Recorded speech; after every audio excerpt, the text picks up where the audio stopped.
Hello, everyone. Welcome to the FMCG Guys in a special video edition of the podcast. If you're listening to the audio, it's regular audio, but you can also find the full video on YouTube. And if you're watching on YouTube, hi, good to see you for once. I'm, as you know, Daniel Torres, your usual co-host, and accompanied by an unusual co-host. As you can see below, you're probably wondering who's the guest today and who's the other co-host. So Christine Nikolaou is my co-host for the day and maybe for a few days more. Hi, Christina. Thanks for joining. Hi, Daniel. Thank you so much for having me. I'm very excited to be part of this project. Likewise. Thanks for taking the leap of faith and coming into the clan that Efrain and I were managing pretty much single-handedly until now. So for the audience to get to know you a little bit, Christina, maybe Christina or Christine, we had this conversation before. You go by both names. So depending on what language you speak in. So maybe you can tell the audience a bit about yourself, where you come from, what you're doing. Yeah, sure. So I'm Christine in English because of an English teacher that decided so many years ago. Christina in Greek. I am Greek. I'm based in Athens and I've been in FMCG practically for all my career. I've done quite a variety of roles. I started my career in supply chain, then moved to sales, marketing, now strategy. I had joined P&G quite a few years ago, then moved to Diageo, and I have just joined the Coca-Cola company. So I'm very excited to meet all these amazing guests that you guys have here, Daniel, and to get to learn more about the world of FMCG. Yeah, and I think that given your background, I think that I will learn a lot from you as well, and the guests as well. And I think the only negative thing I can say to you is that I don't know what you have in your head to join us, but well, that's your problem. So our other guest today is somebody that I've known for a long time, that I've been very keen to bring to this public stage for a while. Also has a P&G background, and this is Paola Pocci joining us from Imperial Brands. Hi, Paola. Hello, Daniel. Thank you for having me here. I'm very happy to be with you. It's a pleasure. And we were talking before, because you're managing a very big region that we can go to in a minute, but you're actually London based, and that's where you're joining us from, right? That's correct. Yes. I'm based in London because the headquarters of Imperial Brands is in London. So the executive leadership team is there. But the reality is, as you can imagine, I'm traveling a lot anyway. So London, I see it primarily in the weekends, so let's say. Yeah, which I remember when you moved to London, you were very happy that you didn't have to drive up and down everywhere, right? Yeah, that was the idea, but yes. Exactly. So maybe you can tell us a bit, Paola, and to the audience a bit about what your current role is at Imperial Brands. And if you like, actually, since I referred to it, a bit about your background in P&G, because you did a lot of interesting stuff there as well. Yeah, absolutely. So I will introduce myself. So as you said, I'm Paola Pocci. I've been working in marketing first and then business in general management in general, it's 24 years that I'm around, let's say, of which 22 in P&G. So I'm a P&G veteran, I have to say, and the last 2 in Imperial. In P&G, I've been working, starting in marketing and then moved to general manager, but in several categories: laundry, prestige, skincare, personal beauty care. That's the typical P&G pattern, let's say. And also in several geographies. I started in Italy. I'm Italian. And then I spent some time in Geneva when I was working in prestige on a global business. So that was the time I started learning how to cope with complex geographies, let's say. And then I spent my last years of P&G in China, 5 years in China. That has been an extraordinary experience, really. The part of my life where supposedly I learned the most, because the most challenging. And then, after the P&G China experience, I got this incredible opportunity in Imperial that I'm doing right now in the last couple of years. And basically what I do is I manage what the ACE region from a P&L standpoint. I will explain what is ACE region because every company split the geographies in different ways. So basically we are organized as in 3 regions, US, Western Europe, and then ACE. And ACE is basically Australia, New Zealand, Asia, Middle East, Africa, and Central Eastern Europe. So if, it's pretty much everything more on the East plus Africa to make it simple. So it's very, very diverse. And maybe I will also say a little bit of a couple of words of what is Imperial, because perhaps it's a little bit less known versus P&G. So Imperial Brands is a company that produces tobacco products and the less harmful tobacco products that enable smokers to quit smoking, which is something I'm very passionate about. So, of course, what we do, we offer tobacco choices to consumers that are already smoking, and we incentivize smokers to move into less harmful products, which is something very, very important to me. Effectively, it's a very, you talked about FMCG. It is a very FMCG sector. Basically the areas to work around are the typical 4 Ps or 6 Ps, how many Ps eventually they have become, where, of course, you may have areas that are more important, like distribution and pricing may be more important in our category than in some other categories in FMCG or in beauty care, for example. However, the principles are very, very similar. Wow. You have an amazing CV, Paola. You've done so many different things and a lot of transitions, with the latest one from P&G to Imperial, not just changing companies, but I would say it's also a big change in terms of industries. And what I'm thinking is mostly you went from a very unregulated industry compared to tobacco to a very regulated one. So do you see what are the challenges that you see in this change that you had to go through, and how do you handle this? Yeah, that's a very interesting question. I would step back a little bit and say that overall the change has been massive beyond the regulation and a regulation, let's say. Of course, I think, whenever you change I've been spending 22 years in the same company. So the first challenge was to change a company at all, to pour. That was a very interesting challenge, and I really wanted to do. And I really understood that the first big thing is about, the company culture. Christine, for example, you mentioned several changes you did. You also started from P&G. I'm sure you have learned your way to adjust to different cultures, right? But at the same time, supposedly, to keep yourself in the change. And that is what I'm trying to do as well. So that has been the first thing. The second thing, of course, has been for me the first time being in the executive leadership team of a FTSE 100 company, which has been a big thing. Now, you mentioned this regulation, being in a regulated category versus unregulated category. This is a big one, of course. Now, there has been something that helped me, because if you think about it, every FMCG category is in a sense regulated, right? And I'm sure you remember Christine, P&G is also very compliant when it comes to regulation, whatever the regulation is. For example, product claims. What can you do, what you cannot do, right? And P&G has always held very, very high standard in that sense. This has helped me a lot when I went into Imperial, because first of all, of course, the level of regulation that you have in a nicotine industry is much stricter, right? And this is because for the right reasons, because governments want to make sure that the access to these products, first of all, is really controlled.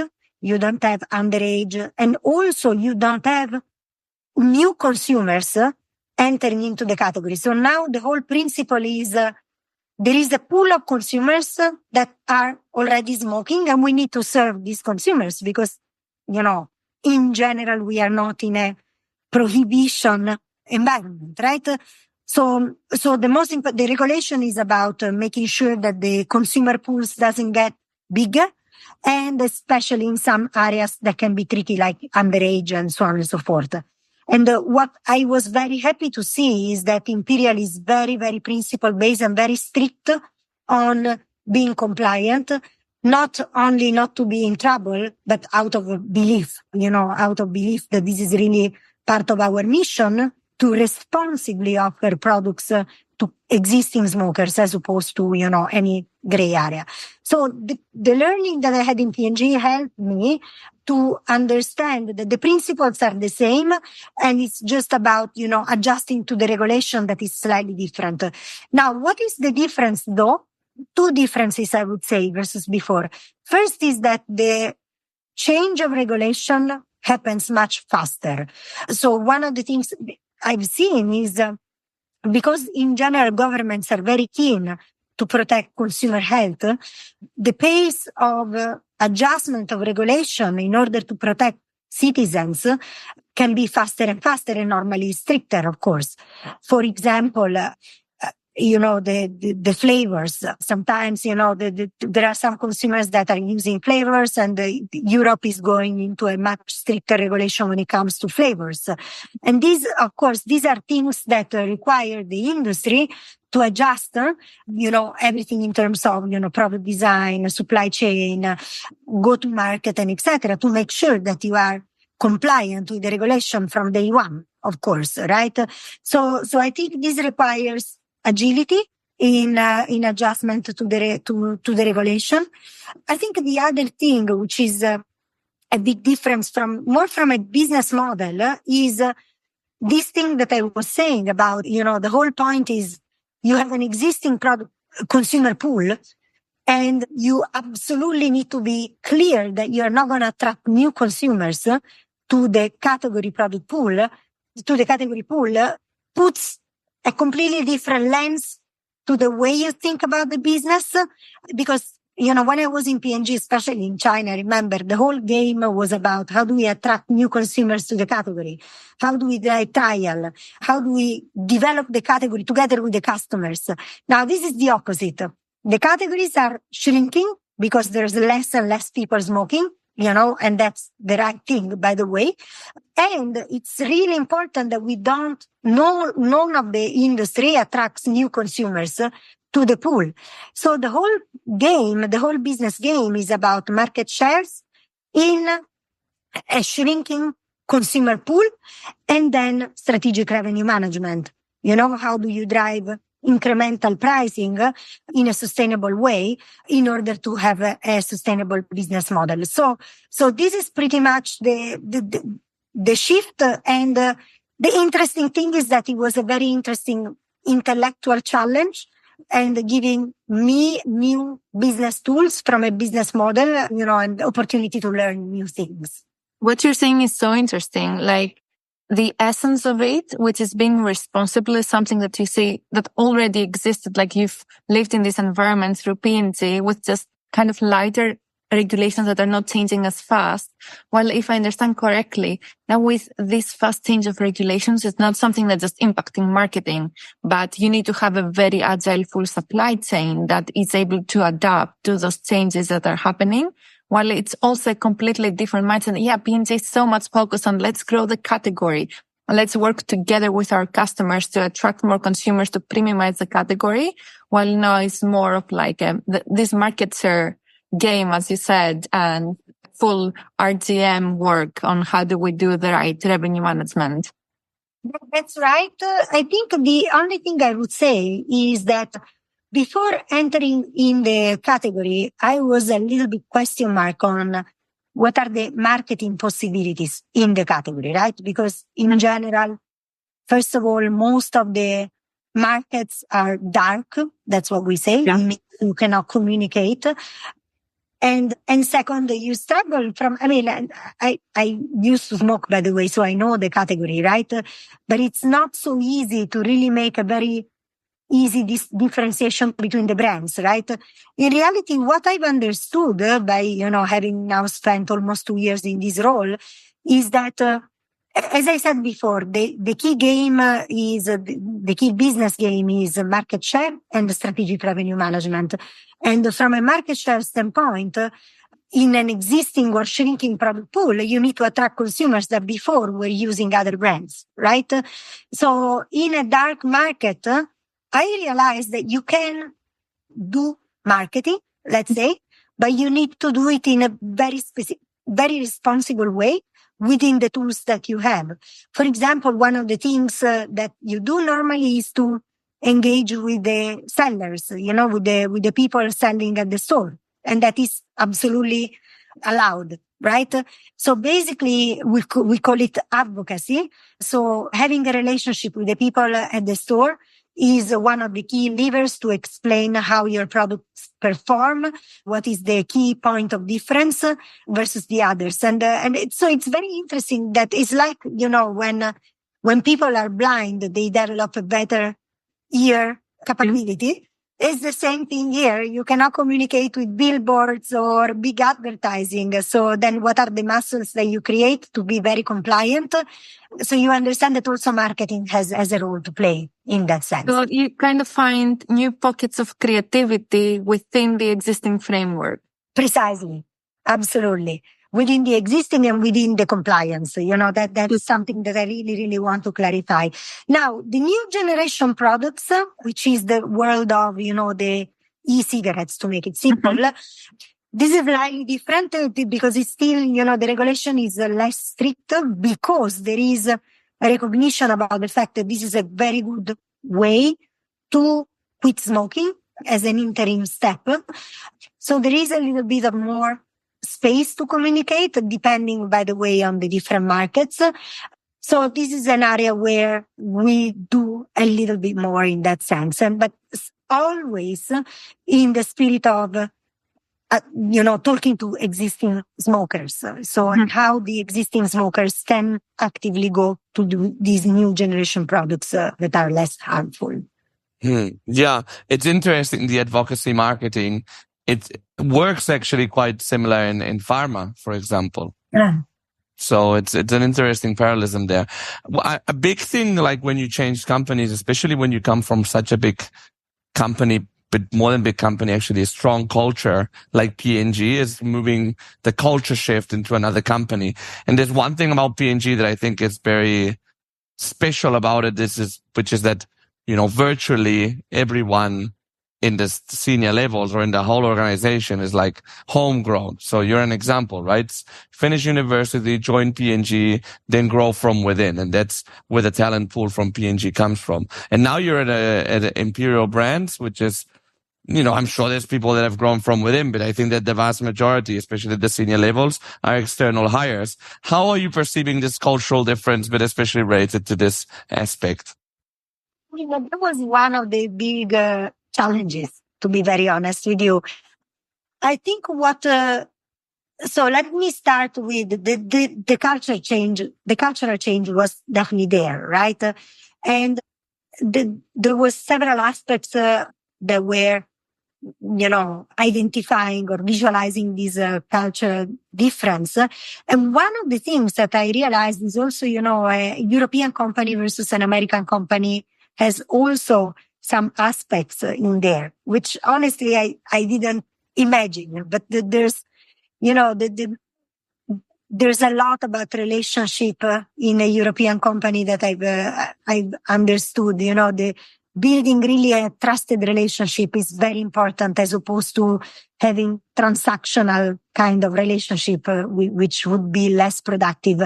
However, one thing that I would say for me, one of the reasons why I believe it was less difficult for me to change culture, despite having spent 22 years in P&G, and I totally agree with you, the culture in P&G is super strong. I mean, we always say we are all the same. We are all the same wherever you are, and especially if you spend so much time in the company. In my case, I think what helped me tremendously was to have the experience in China, because still China, of course, China P&G is P&G. On the other side, the local cultural aspect was so strong that it was almost stronger than the P&G culture in that sense. So it proved me to have to confront with something completely different versus what I was used like in a European environment or in a American environment within P&G, that enabled me to develop muscles about, confronting me with a diverse environment. And in fact, it was more difficult for me to adjust to P&G China than to adjust to Imperial from a cultural standpoint. That's right. Because I think it was And not because it was not different from P&G, but because I already understood what were the areas that I had to be careful about and to self-reflect about the respect of me entering into another organism as opposed to me having to export my way. I think that's and I mean, P&G people are very strong and normally quite talented and so on and so forth. But the risk is they go into another place and they go like, okay, let me teach you, Yeah. And that doesn't work. What is important is to find, it's, of course you need to share your experience, but you also need to be very respectful of what's going on and how the company has operated, right? So you find the middle ground. Yeah, no, that's true. And as a hiring manager, now that you've had like the possibility of hiring people externally, I'm going to make it very black or white. What do you prefer? Only hiring internally, but hiring great people, or having the possibility of doing both? That's a super good question. And you may be surprised on this one. In the last 2 years that I've been in Imperial, I think I've hired externally only 2 people. Mm-hmm. And most of the people I kept the internal people. And I think again, I've been starting, how to say, I'm quite passionate person in team building, and I've learned the possibility to extract value from different and diverse talent pools. So to be very honest with you, at the beginning when I joined Imperial, I was really reflecting about that, and let's see, who, would be in line with the agenda that I want to drive and who wouldn't. And there was a very honest conversation about what was my vision, and I wanted to accelerate the business and make it a little bit more regular and predictable and so on and so forth with all the leadership team. And I found a very good response by the people because, from a skill set standpoint, the people reporting to me were very, very strong in terms of, having worked in the category since a long time and actually passing a very strong selection process because also they are very senior leaders. So, the people I had the pleasure to work with are anyway very, very strong, right? So, but also from a culture standpoint and from a pace of change standpoint, that was more the question. And what I've seen is that most of the people have really embraced. So I've been conscious of not changing when there wasn't the need. In a couple of cases, I had to make it. And so I made it, right? So, but I think the point is I don't feel there is a recipe, and I don't particularly like, but that's my personal choice. I don't particularly like the notion of you come as a new leader and all the leadership team needs to be new because then it's the people that are loyal to you and they're the people that understand you. In my case, I prefer to see and where the mix goes, let's say, if we can have a good mix of internal and external. Yeah, and it certainly does give an incentive to the people seeing that they have the possibility to grow, and it's not always someone new, albeit having, the fresh pair of eyes in some cases it's needed. It also motivates the people to see that there is this path in front of them. And as Daniel said, like P&G has this very, very strong culture of promoting from within. Yet not everyone has such an impressive career path and success within the company as you did. So do you feel like there were some specific traits perhaps that helped you in your success within this massive organization of P&G? That's an interesting question. I've been reflecting on this over time also because as a senior person, you try also to understand who you are and who you're not and where you can give the best value also. No? So I believe there's a couple of things that enable me to make it in P&G. And by the way, there is one that is not really a trait, but there is luck, right? Let's face it. Sometimes there is the luck point about, being in the right place in the right moment, but that let's put it aside because we don't control it, right? I think there's a couple of things. I think the number one is, I have been really inspired by the drive for results. So I think, now this seems like an advertising on myself, but I promise you it's really true. I'm not a political animal at all. And so I've never made a career out of being part of a network of people successful that then I'm part of that group, right? I've always focused much more my effort on driving results, business results and organization results. I think that's my natural space. And what I also found as a safe space for me, because if you have that one, you're always safe for whoever is the boss, even if the boss changes. And this is also what I like, by the way, it's the intellectual challenge about being inspired by what is right for the business. I find this, by the way, something very helpful also when, in all these big companies, you always have some natural and intentional tensions. Say, for example, when you have a matrix organization and you have the function versus the business or up versus down or whatever, right? You always have some debate points.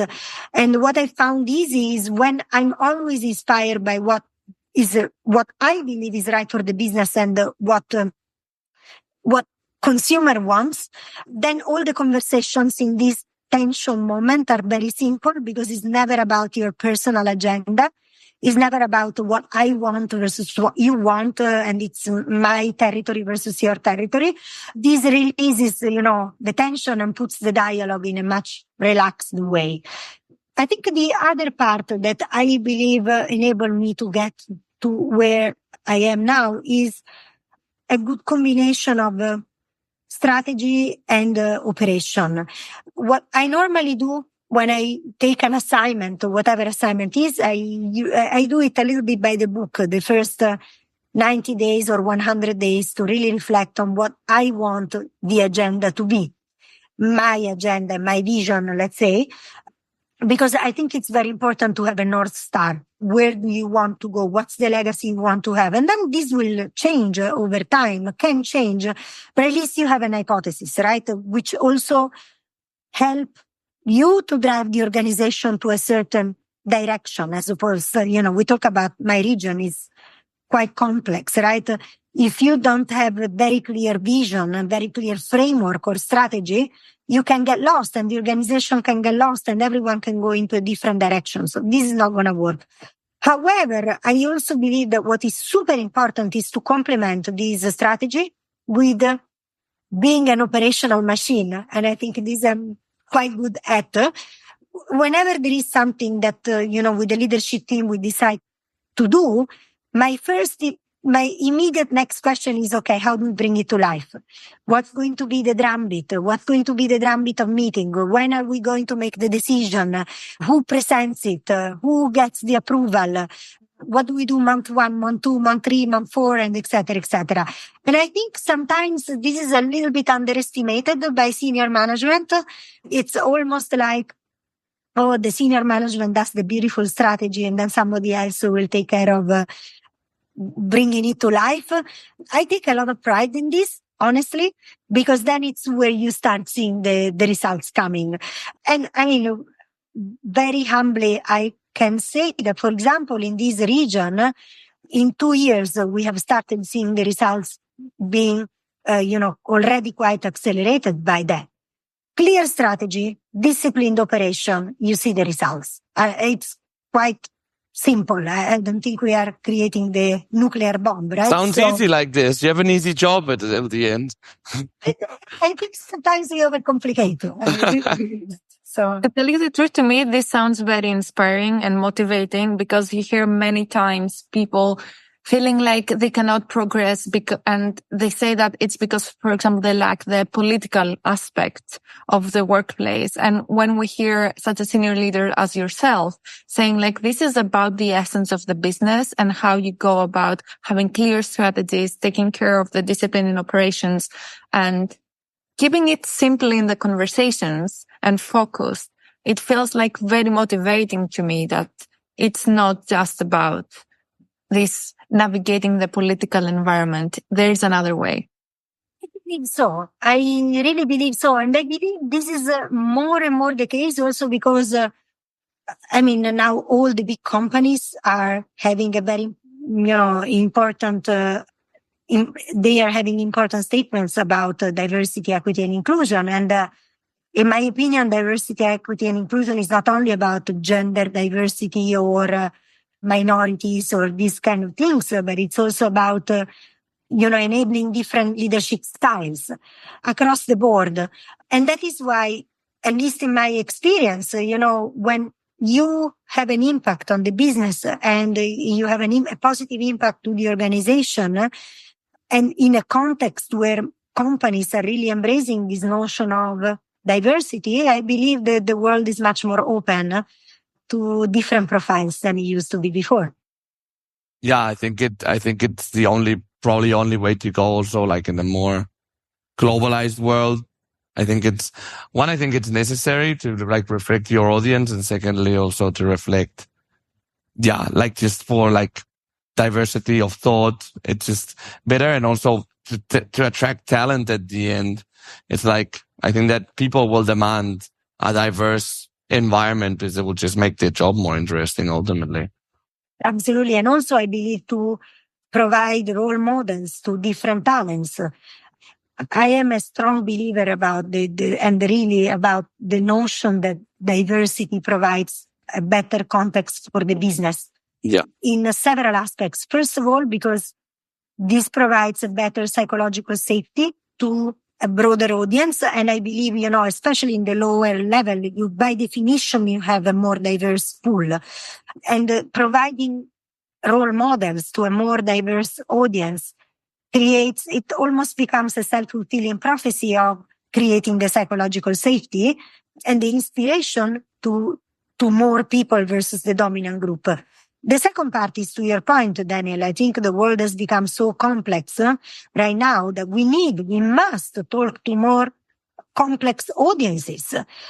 The consumer pools need to become more diverse by definition. And if management is only really represented by 1% of the population, by definition, you will fail and it will not work. So, and then I think the third is that I also believe that diversity of thoughts brings a better outcome from a business, because you really see the things from different perspectives, and then eventually you get to a greater outcome. Yeah. One last one about P&G, by the way. So if you have to look back into it, you spent, I think you said 22 years there. What would you be your like main takeaway from that experience? Like, if there's one thing that you would take away with you from it, what would it be? Good one. I think it would be good is never good enough. And what is good for this year will not be good for next year. I think that is the thing. I loved it, honestly. This kind of lack of complacency and always looking for improvements from, business standpoint, business model, organization, being always ahead of the game was something that, of course, made you ongoing feel like always a little bit out of your comfort zone. And that is great, because that pushed each of the individuals always to learn new things, never stay still. But I think the thing that really on this, even on the business, right, this always, thinking what is good for today is not going to be good for tomorrow. In a context like P&G, I believe has been really the recipe for success for existing for, I don't know, now is 118 years, 190, I stopped counting. For example, to give an example, I remember that because I was starting from marketing, and every couple of years there were new notions to learn. Like the 5 years ago, perhaps there was this notion about the performance media, like the digital media one-to-one through all the artificial intelligence tools.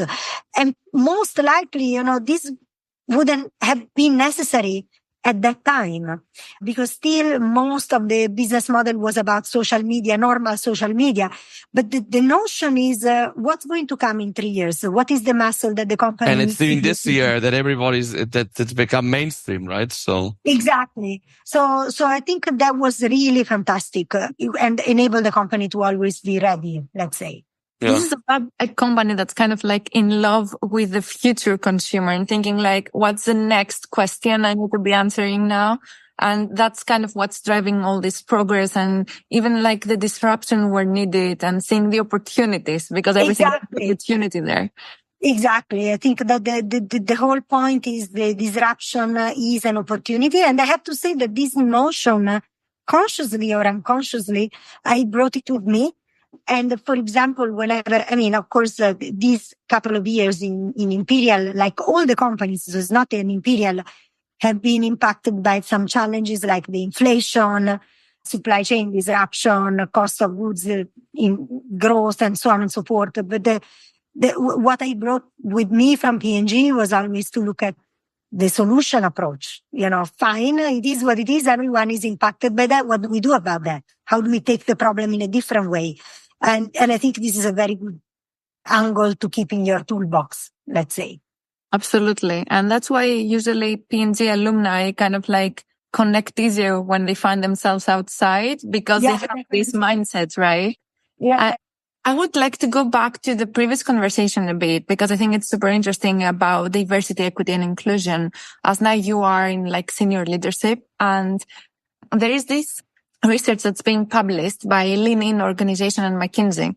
And what I thought was really interesting was in the 2022 one, the data showed that in entry-level jobs, it was 48 women, 48%, 52 men. So quite a good balance. But when you get to the C-level, it's only 26%. So you say that there is kind of a lot more challenges for women to advance to higher level leadership positions. And I would really like to hear your thoughts on that as you have managed to go through this path. Are women held on higher standards? Is really the society challenges, are they as strong, like balancing homework and work at the office? What's your view on that? Yeah, I think first of all, it's quite sad that it's still the case, despite recently, several companies have declared a different intention. So it's still sad. Look, I believe this is driven by a combination of reasons. First of all, I'm sure in most of the companies, there's no intentional discrimination. So it's not that this happens because we don't want women, we don't believe they are good enough, and so on and so forth. I think a lot of things happens out of, some automatic mechanism. If you think about it, like as senior leader, a lot of recruitment happens by affinity. I also, tend to, you mentioned before, P&G alumni has a special thing. Of course, I have to admit, when I see a P&G CV, let me look at it with more attention. I have to admit that. And it's not because I don't want to be fair. It's just a human thing. And I suppose that until and unless you will have the big majority of leaders still being men, they will automatically unconsciously go by affinity, and by similarity. So I think there is a bias, unconscious bias there that creates a little bit of a self-fulfilling prophecy. The second thing I believe, and this may be not very popular as what I'm saying, I believe women held them back. Sometimes women don't believe in themselves. I have been, I mentor some women in Imperial, and one person told me, I was thinking perhaps to become a general manager, but I don't know that I can do it because normally this is, if you look at the traits of a general manager, these are the traits of a man. You need to be decisive, you need to be fast, you need to be authoritative. And that is when I started becoming emotional, like, that's not true, Absolutely. There's no one way to be. And, but sometimes again, if women don't have role models, sometimes they also put themselves in a corner saying, if nobody has done it, I will not make it, right? And several times, and this I have to say happened to me as well, when you make it as a woman, you risk to have the imposter syndrome, the syndrome of, why am I even in this position, right? Maybe I'm a fraud. It happens very often that, these kind of things. So I think these are, and then not to mention all the personal choices about, work-life balance and etc. This, for me, is more of a personal choice, and it's something not to touch upon. But if the woman finds a way to balance these two aspects, which in my opinion is possible, by the way, then I think the reasons why this doesn't happen is more related to what I said, a little bit of unconscious bias in the selection process, women even not even leaning in and self-promoting themselves. And when they make it, perhaps having the risk of, I'm not good enough for this job. And that then becomes a self-fulfilling prophecy. I think in order really to break this pattern, what is needed is a very, very structured approach. I don't believe what can help is to hire people from outside here and there randomly and just tick the box. You can do that as an emergency. As a tactic. Yeah, as a tactic or emergency thing. But for me, what really is needed is more an intentional pipeline process. Like you identify, for example, you want, and it may take a little bit of more time, but I think that is the only structural approach. As a company, you want to have 50-50 in the executive leadership team in 5 years. Then you start from 4 levels down. That is the numbers that I want to have. These are the talents that I believe could make it. These are the talents that I'm going to nurture. I'm going to make training programs for those people. I'm going to make mentoring programs for those people. And then I start really nurturing, because then, by the way, then you are more sure that these women will succeed, because the thing you don't want to do is then putting people in those places and then, not making it successful. And then you can create even the opposite problem. In Imperial, we are doing that very, very intentionally. I'm very glad that Imperial is very committed on this path, and I'm part of it, of course, but we are doing it in a very structured and strategic way. And I think that makes me feel good, because I believe it's going to be sustainable. So connecting what you were saying before, it's about having the strategy and your Northern Star, but also setting the right operations to you're right. With the years. It really is like this. You're right. Precisely. It is like this. Yeah, because there's a lot of PR related to this topic that we all see around, which is good. But I think maybe this PR is lacking execution at the end of the day, Yeah, no, I agree with you. I think in Imperial, I'm very happy to see. P&G actually, in fairness, did this several years ago. I think it was one of the first companies doing this. Imperial, I'm very glad to see that it's very, very committed to this topic, and not in a cosmetic way, in a serious way and strategic way. That makes me feel very good. And Paola, after all these experiences that you've had career-wise, and I would say even life-wise, if you had to go back to yourself when you were graduating from university, knowing what you know now, what type of advice would you give yourself? Okay. So I will give you 2 answers. One is by the book and one is the real one, which I will give you later. So by the book, I would tell myself to be more tolerant to myself. I put a lot of pressure to myself, as you can imagine, sometimes you get to this level starting. I don't think it's only talent. It's primarily because you're really committed. And this comes from keeping a very high bar to yourself. This is not good enough. I need to do better. And especially when I was younger, much less now, I have to say, I was always looking at what could I have done better as opposed to what I did well. A lot of self-pressure, let's say. So that is the by the book thing. Could I just focus more on enjoying the moment and unleashing my talent as opposed to look at what could I done better? On the other side, I'm thankful for everything I've done. And I really mean it. I have had in my career some good moments and bad moments, some moments that I enjoyed and moments that I didn't, as all of us. Challenging, really, really tough moments also, because of external environment. Or I remember when I was a mom for the first time and still putting a lot of pressure to myself on being a successful woman. That was tough, I have to say. But I'm really thankful to everything because it made me who I am.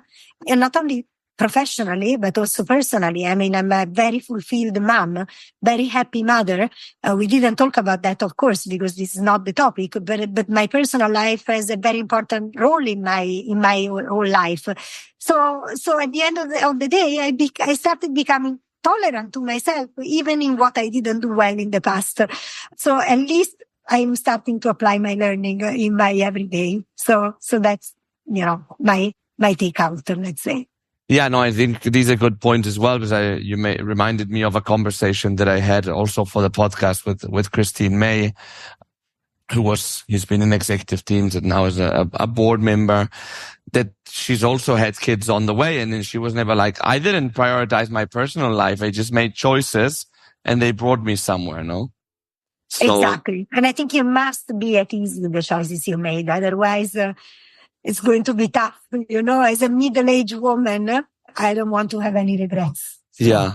Well, Paola, great to have you here again. I'm glad we finally made it, because it's been hard to coordinate the dates, but thanks so much for joining. Thank you very much for the time and the opportunity to make some reflections. Thank you. Thank you. Christina, how was it? It wasn't too bad, no? Not at all. I really enjoyed the conversation, and really thank you, Paola, for sharing all this experience with us. I think it's highly rewarding.